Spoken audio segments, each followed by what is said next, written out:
warahmatullahi wabarakatuh. Saya didampingi oleh Pak Menteri Keuangan, Pak Purbaya. Tadi hadir dalam rapat bersama Bapak Presiden dan rapat dengan Pak Presiden tadi membahas terkait dengan kebijakan yang akan diambil yang kita beri nama program paket ekonomi di tahun 2025 ini yang terdiri dari 8 program akselerasi di 2025, 4 program yang dilanjutkan di 2026, dan 5 program yang terkait dengan andalan pemerintah untuk penyerapan tenaga kerja. Mungkin slide-nya boleh ditayangkan. Nah, dari 8 program akselerasi pembangunan tersebut, yang pertama adalah magang lulusan daripada perguruan tinggi dengan kriteria maksimum fresh graduate 1 tahun. Apakah itu S1, D3, dan yang lain, itu di link and match-kan dengan dikerjasamakan dengan sektor industri, di mana penerima manfaat di tahap pertama 20.000 orang, dan selama proses bekerja diberikan uang saku sebesar upah minimum UMP, dan ini untuk 6 bulan dan anggarannya sudah disediakan sebesar 198 miliar. Yang kedua mungkin yang terkait dengan perluasan PPh 1 ditanggung pemerintah yang kemarin sudah diperlakukan untuk sektor padat karya, ini dilanjutkan ke sektor pariwisata, hotel, restoran, dan kafe. Target penerimanya 552.000 pekerja, dan ini diberikan 100% PPh untuk sisa tahun pajak 2025 ataupun 3 bulan. Nah, anggarannya sebesar 120 miliar. Ini bisa pindah ke slide berikut, slide 3. Kemudian bantuan pangan itu juga dilanjutkan untuk 2 bulan. Itu untuk 10 kg beras di bulan Oktober November. Nanti kita evaluasi untuk bulan berikutnya, bulan Desember. Nah, itu diperlukan dana sebesar 7 triliun. Kemudian program bantuan iuran jaminan kecelakaan kerja dan jaminan kematian bagi pekerja bukan penerima upah. Jadi ini bagi pekerja bukan penerima upah itu adalah pengemudi transportasi online atau ojol, ojek panggalan, supir, kurir, dan logistik. Target penerimanya adalah 731.361 orang. Diberikan diskon 50% untuk JKK dan JKM.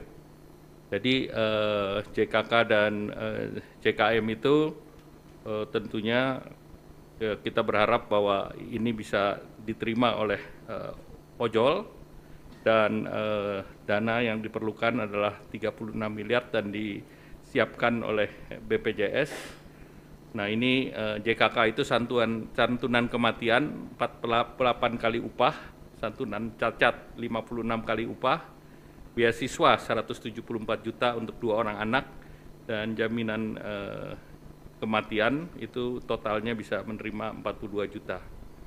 Kemudian manfaat layanan tambahan dari perumahan BPJS Tenaga Kerja. Kita tahu BPJS Tenaga Kerja punya program terkait dengan perumahan.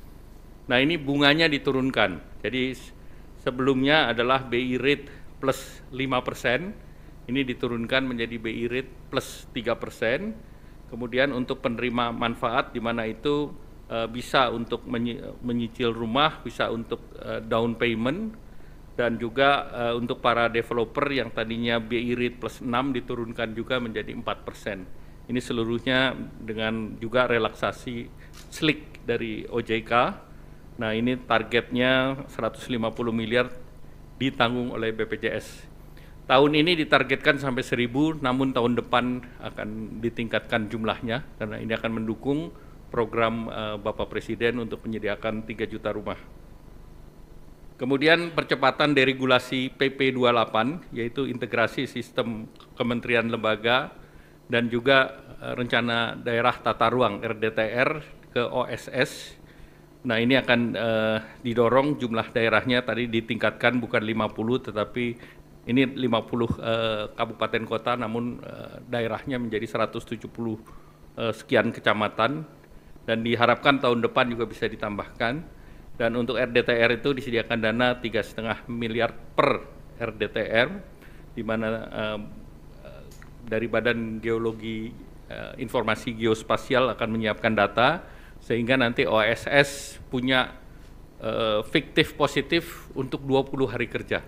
Sehingga kalau ini tidak selesai, maka otomatis akan berlaku, dan itu kebutuhan dananya diperkirakan sekitar 1 triliun. Kemudian pilot project, beberapa program di kota-kota besar, salah satunya adalah di Jakarta untuk gig ekonomi, di mana ini semacam working space, dan ini akan diikuti oleh piloting di berbagai daerah lain, Jabar, Jateng, Jatim, Banten, Bali, Manado, Makassar, dan Batam. Kalau di Jakarta menggunakan dana yang sudah tersedia di Jakarta, dan juga akan mendorong dana yang ada di Ekraf. Nah, kemudian paket 4, tadi yang 8 sudah saya jelaskan, 8 diberlakukan untuk mengakselerasi di 2025, yang 4 adalah yang akan dilanjutkan di 2026. Yang pertama terkait dengan PPh final bagi UMKM yang pendapatannya 4,8 miliar setahun, itu pajak finalnya 0,5% dilanjutkan sampai 2029. Jadi tidak kita perpanjang satu tahun, tetapi diberikan kepastian sampai dengan 2029. Kemudian tahun 2025 alokasinya sudah 2 triliun. Kemudian wajib pajak yang terdaftar sudah 542.000, ini dari Kementerian Keuangan. Kemudian kita memerlukan revisi PP. Kemudian perpanjangan PPh pasal 21 DTP untuk pekerjaan sektor pariwisata yang tadi baru diberlakukan akan dilanjutkan tahun depan. Jadi ada kepastian sampai tahun depan PPh sektor Horeca ini masih ditanggung pemerintah dengan estimasi anggarannya 480 miliar dengan gaji di bawah 10 juta. Kemudian untuk pekerja industri padat karya, yaitu alas kaki, tekstil, pakaian jadi, furniture, kulit, dan barang kulit, ini juga dilanjutkan, yang 10 juta itu ditanggung pemerintah. Ini targetnya adalah 1,7 juta pekerja, dan alokasi tahun ini sudah disediakan 800 miliar. Jadi ini pun akan dilanjutkan tahun depan. Kemudian diskon iuran jaminan kecelakaan kerja dan jaminan kematian bukan untuk pekerja upah, ini diperluas bukan hanya untuk ojol dan juga pangkalan dan yang lain, tetapi juga pekerja bukan penerima upah lainnya seperti segmen petani, pedagang, nelayan, buruh bangunan, pekerja rumah tangga, targetnya sebesar 9,9 juta dan perkiraan anggarannya 753 miliar. Nah, kemudian juga tadi dibahas langsung dengan Bapak Presiden, paket penyerapan tenaga kerja dari program unggulan Bapak Presiden. Yang pertama tentu Koperasi Desa Merah Putih, itu ada 80.000 karyawan baru, diperkirakan bisa menyerap 681.000 dan targetnya sampai 1 juta orang di bulan Desember. Kemudian Kampung Nelayan Merah Putih, tahun ini targetnya 100 desa, diharapkan bisa menyerap 8.645 tenaga kerja, jangka panjang 4.000 titik, bisa menciptakan 200.000 lapangan kerja. Kemudian revitalisasi tambak di Pantura, aksesnya 20.000 hektar dan menyerap 168.000 tenaga kerja. Kemudian program modernisasi kapal, ini ada 1.000 kapal nelayan, ini diperkirakan bisa menciptakan 200.000 lapangan kerja baru, dan juga ada kapal 30 GT, 150 GT, dan unitnya untuk KN Koperasi Merah Putih 30 GT 1.000 unit, 150 GT 200 unit, 200 GT 200 unit, 300 GT 170 unit, 600 GT 10 unit, 2.000 GT 2 unit untuk pelaku usaha existing BUMN atau Jaladri. Kemudian program perkebunan rakyat itu penanaman kembali 870.000 hektar oleh KL, Kementerian Pertanian. diharapkan bisa membuka lapangan kerja lebih dari 1,6 juta dengan komoditas prioritas antara lain tebu, kakao, kelapa, kopi, mete, dan pala.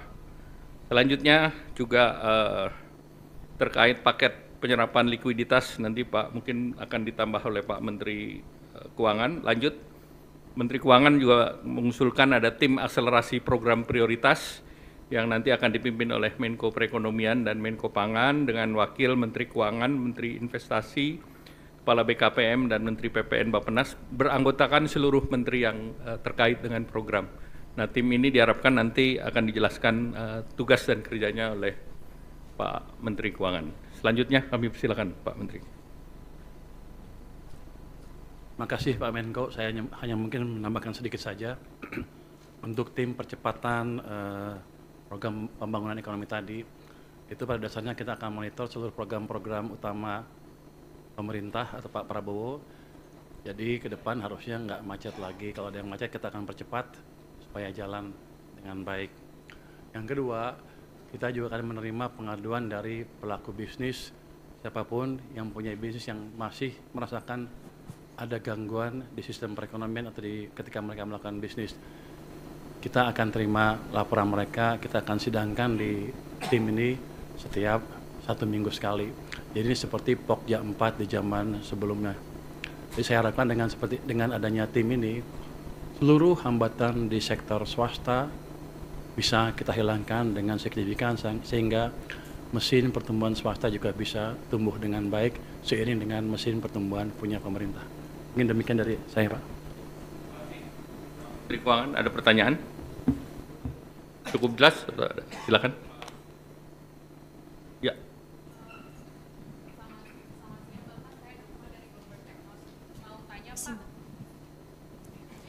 Izin mau tanya Pak soal stimulus PPh 21 DTP kan itu diperluas ke sektor hotel, resto, dan lain-lain yang pariwisata tadi Pak. Apakah ada alasannya kenapa itu diperluas ke sektor tersebut Pak?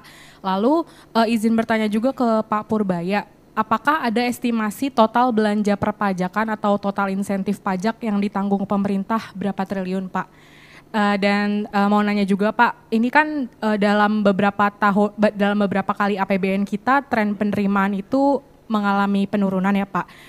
Di tengah hitung-hitungan fiskal yang ketat ini, bagaimana dampak dari stimulus yang diberikan terhadap perkembangan defisit? Apakah defisitnya APBN 2025 akan melebar atau seperti apa Pak? Terima kasih. Yang silakan Mas, 2 dulu ya. Selamat siang Pak Erlangga, Pak Purbaya Stefano dari Reuters. Pak, mau nanya tadi ada estimasi anggaran stimulus itu 16,23 triliun, itu maksudnya untuk yang kuartal 4 2025 dan juga 2026, tapi anggarannya dari 2025 ya Pak, mau mastiin itu aja sih Pak. Kemudian untuk Pak Purbaya itu kan kita udah punya 200 triliun nih Pak di Himbara. Nah, penempatan dana pemerintah di Himbara itu kan dapat depositonya bunganya sekitar 4%. Tapi nanti di koperasinya yang mendapat bunga itu bunga harapannya rendah. Jadi Pak mau tahu Pak, apakah ada selisih Pak biaya bunga Pak, biaya yang dikasih ke koperasi, dan kalau ada itu ditanggung sama siapa Pak? Apakah sama Himbara atau pemerintah gitu Pak? Memastikan tidak ada mismatch gitu Pak untuk biaya bunganya. Terima kasih. Baik, jadi yang terkait dengan tadi untuk perluasan ke sektor pariwisata, itu memang kita melihat bahwa sektor pariwisata terutama Horeca juga sedang mengalami tekanan. Oleh karena itu yang kemarin kita sudah berikan ke padat karya, kita perluas ke pariwisata. Dan diharapkan 482.000 orang bisa memanfaatkan, dan benefitnya mereka bisa memanfaatkan angka 60.000 sampai 400.000 tambahan ke orang per orang, sehingga kita berharap bahwa ini daya beli bisa terjaga juga. Dan kemudian tadi terkait dengan dana, memang 16T itu hanya sampai 2025, jadi bukan 2026, dan itu sebagian program sudah ada di kantongnya kementerian masing-masing, seperti PU, PERA sudah ada di kantong masing-masing, BPJS ada di BPJS, kemudian ada beberapa yang sektor lain yang sudah disediakan oleh Pak Menkyu, mungkin silakan. Hanya menjawab sedikit aja yang tadi apa defisitnya seperti apa.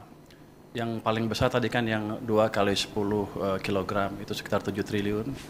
Sudah ada uangnya kami sediakan, bukan berarti defisitnya melebar, tapi saya bisa perkirakan tuh setiap tahun tuh penyerapannya berapa sih anggaran kita. Tahun lalu kan ada sisa juga, saya bisa hitung sisanya berapa. Jadi daripada sisa, tinggal 3 bulan lagi mungkin nggak kepake, saya pakai ke sana. Jadi ini hanya optimalisasi penyerapan anggaran supaya berdampak bagi perekonomian tanpa merubah defisit terlalu signifikan. Nanti kalau ekonominya tumbuh lebih bagus kan, kalau kita asumsikan rasio tax ratio-nya konstan, kalau PDB-nya tumbuh lebih cepat kan tax-nya lebih cepat juga. Jadi mungkin dampaknya ke defisit cenderung netral to positif. Tadi kalau apa tadi? Oh, yang bunga ya? Enggak, bunganya itu pada dasarnya ya, ini kan 200 triliun sudah masuk ke sistem. Uang itu bisa dipakai untuk Koperasi Merah Putih kalau sudah siap. Dan kami ada instruksi ke perbankan kalau mereka pakai untuk Koperasi Merah Putih, otomatis bunga yang kami charge ke mereka lebih rendah, jadi ke 2% dari sebelumnya, sekitar 4% ya. Jadi otomatis seperti itu. Jadi nggak ada lagi cost tambahan bagi Himbara ya. Jadi harusnya sih akan berjalan mulus. Cuma nanti kita gebrak-gebrak biar lebih cepat aja. Baik, masih ada? 2 lagi ya, silakan. Untuk Pak Purbaya mungkin Pak, saya Herdi dari Detikom Pak. Mungkin pertanyaannya mengenai yang program gelontoran dana 200T ke perbankan Pak.